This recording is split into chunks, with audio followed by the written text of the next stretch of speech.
యుద్ధం ఎప్పుడు వినాశనాన్ని కోరుకుంటుంది. యుద్ధం వల్ల చాలా దేశాలు తమ ఉనికిని, రాజ్యాధికారాన్ని, సార్వభౌమాధికారాన్ని కోల్పోయాయి. అయితే ఈ యుద్ధాన్ని అడ్డుగా పెట్టుకొని కొన్ని దేశాలు సూపర్ పవర్స్లా ఎదిగాయి.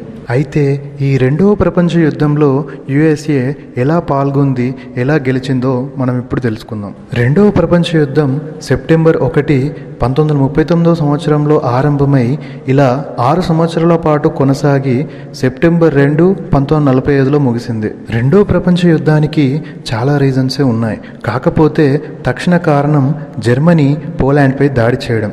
దానితో మిగిలిన దేశాలన్నీ రెండుగా విడిపోయి ఇరుపక్షం వహిస్తూ ఈ యుద్ధాన్ని ప్రపంచ యుద్ధం చేశాయి. ఈ యుద్ధం బ్రిటన్ ఆధ్వర్యంలోని అలైస్ ఫోర్సెస్కి, జర్మనీ ఆధ్వర్యంలోని యాక్సిస్ ఫోర్సెస్కి మధ్య జరిగింది.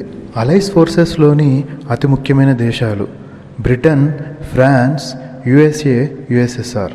యాక్సిస్ ఫోర్సెస్లోని అతి ముఖ్యమైన దేశాలు Nazi Germany, fascist Italy, imperial Japan. అయితే ఈ రెండవ ప్రపంచ యుద్ధంలోకి యుఎస్ఏ 1941 డిసెంబర్లో ఎంటర్ అయింది.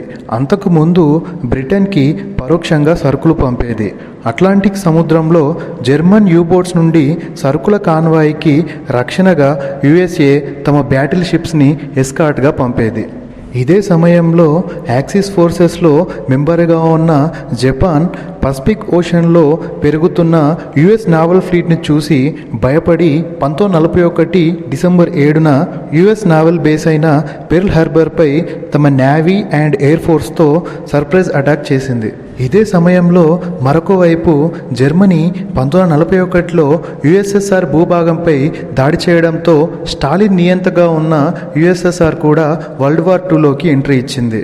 ఎప్పుడైతే యుఎస్ఎస్ఆర్ మరియు యుఎస్ఏలు వరల్డ్ వార్ 2లోకి ఎంట్రీ ఇచ్చాయో అప్పటి నుండి జర్మనీ పతనం ప్రారంభమైంది. జర్మన్ నావల్ ఫ్లీట్ మొత్తాన్ని బ్రిటన్ తమ రాయల్ నావీ ఫ్లీట్తో నాశనం చేసింది. జర్మన్ గ్రౌండ్ ఫోర్సెస్ని యుఎస్ఎస్ఆర్ నాశనం చేసింది. ఇక మరోపక్క Japan naval fleet US naval ఫ్లీట్తో తలపడింది. అయితే అప్పటికే జపాన్ దగ్గర ప్రపంచంలోనే అతిపెద్ద మరియు అత్యంత భయంకరమైన 2 బ్యాటిల్ షిప్స్ అయిన ఐజేఎన్ యమాటో మరియు దాని సిస్టర్ షిప్ అయిన ఐజేఎన్ ముసాషిలు ఉన్నాయి. అవి ప్రపంచంలో ఇప్పటి వరకు ఏ షిప్ కలిగి లేనటువంటి 18 షెల్స్ని కలిగి ఉన్నాయి. ఇంకా జపాన్ దగ్గర ఐజేఎన్ నగాటో, ఐజేఎన్ ఫుసో వంటి ప్రమాదకరమైన బ్యాటిల్ షిప్స్ మరియు మీడియం ఎయిర్ క్రాఫ్ట్ క్యారియర్లు ఉన్నాయి. అయితే పెర్ల్ హార్బర్పై సర్ప్రైజ్ దాడిలో యుఎస్ బ్యాటిల్ షిప్స్ అయిన అరిజోనా, ఓక్లహామా, కాలిఫోర్నియాలు మునిగిపోయాయి. ఈ విజయం జపాన్ ఆర్మీలో ఆత్మస్థైర్యాన్ని పెంచింది. సో వెంటనే జపాన్ సౌత్ పసిఫిక్పై తమ పట్టు కోసం అక్కడ ఉన్న దీవులైన పోర్ట్ మోర్స్బై అండ్ తులాగీలను ఆక్రమించుకోవాలని అనుకుంది. ఇంటెలిజెన్స్ ద్వారా ఈ విషయం తెలుసుకున్న యుఎస్ వర్గాలు ప్రతిదాడికి సిద్ధంగా ఉన్నాయి.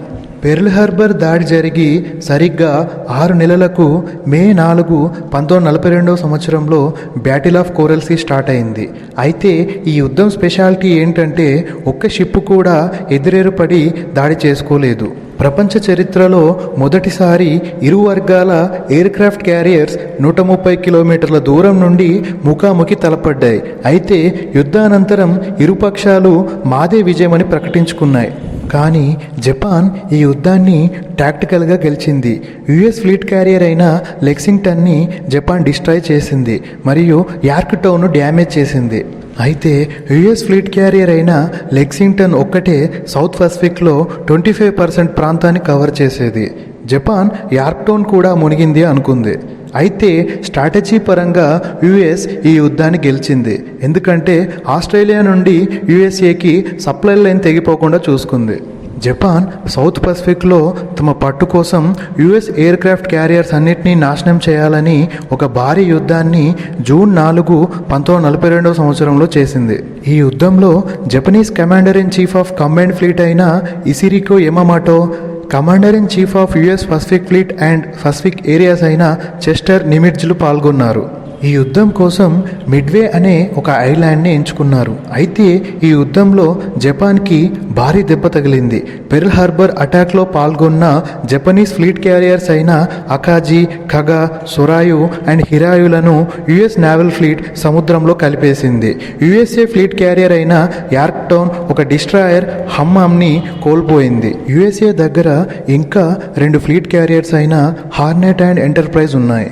సౌత్ పసిఫిక్ ఓషన్లో జరిగిన ఈ battle of Midway second world వార్లో యుఎస్ఏకి ఒక turning point. 23 October 1944 USA marines and Philippines guerrillas కలిసి జపాన్ నుండి ఫిలిప్పైన్స్కి విముక్తి కలిగించారు. ఈ యుద్ధంలోనే వరల్డ్స్ బిగ్గెస్ట్ బ్యాటిల్ షిప్స్లో ఒకటైన ఐజేఎన్ ముసాషి యుఎస్ యొక్క ఎయిర్ అటాక్లో మునిగిపోయింది. ఈ యుద్ధంలో allied forces US, Australia, Philippines gorillas విజయం సాధించి జపాన్ దురాక్రమణ నుండి 3 ఏళ్ల తర్వాత ఫిలిప్పైన్స్కి విముక్తి కలిగించారు.